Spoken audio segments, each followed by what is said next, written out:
Lane Kiffin, master of the X and O's, and boats and hoes.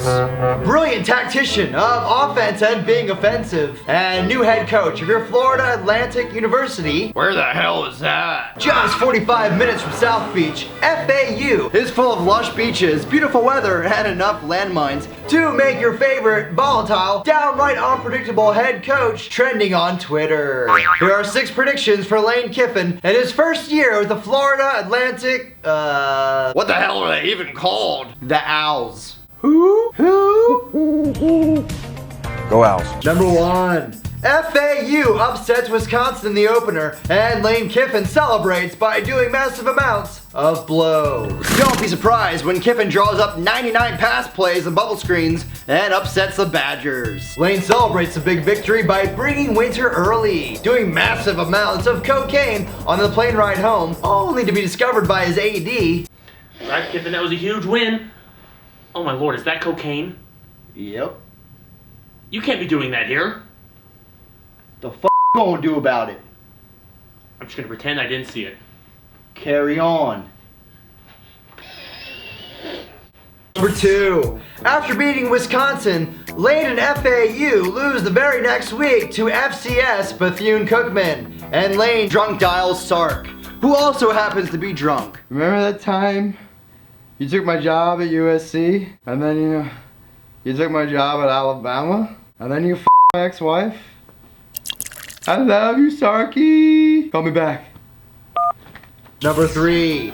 Kiffin hires a bunch of South Beach hookers, one of which he dates. Ever the competitor, Kiffin ups the ante of what he did at Tennessee with his Orange Pride, a system he set up where whores, I mean beautiful and brave women, hosted promising football recruits on their recruiting trips to the Vols to ensure they saw the Tennessee River, Neyland Stadium, and their vaginas. At FAU, and away from the scrutiny and spotlight of a major conference, Kiffin steps his pimp game up even higher and hires actual South Beach hookers. And Kiffin, ever the fan of blonde bombshells, snags one himself and learns the hard way that you can't turn a hoe into a housewife, or an offensive coordinator into a head coach. Not to be outdone, Kiffin's brother and FAU defensive coordinator Chris Kiffin, who he himself was cited for recruiting violations while defensive line coach at Ole Miss, throws massive raves at his house full of recruits, co-eds, and enough Molly to fry your frickin' brain that you actually consider going to FAU and playing for Lane Kiffin.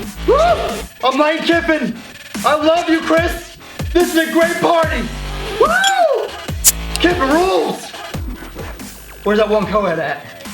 Number 4. Speaking of Chris, Lane Kiffin fires his brother as defensive coordinator mid-season, sensing Thanksgiving dinner is getting a little boring and getting tired of lying to his kids. All right, who wants to ask the question first? Here we go. How old are you? 30. Nope, you're 40. Drama Queen Kiffin decides that it's the right time to spice things up at the boring family dinner by telling his brother Chris that he's been fired. Yeah, Chris, so you suck. You're fired. Hey, baby, hand me the sweet potato pie. Number 5. Chris strikes the ultimate vengeance when he reports FAU to the NCAA, and they're found guilty of committing over 198 NCAA infractions and violations. Because with the NCAA, you can totally take advantage of the student athlete and reduce them to indentured servitude, but you can't have drugs and hookers. Just ask Rick Pitino and Louisville. Number 6. Sensing major NCAA sanctions and looking for greener pastures, Kiffin bolts FAU for Arizona State. After a sterling 6-6 season in which he describes FAU as his dream job. Hey Owl Nation, this is Coach Kiffin. What an exciting time. Kiffin leaves one day before the Owls play in the inaugural Ben & Jerry's Zero F***s Given Bowl and makes his triumphant return to the Pac-12. And to make Commissioner Larry Scott's life a living hell. Cause Lane Kiffin, Tempe, the annual top party school loaded with smoking hot dime pieces, what could possibly go wrong? I mean, it's only Lane Kiffin. About that.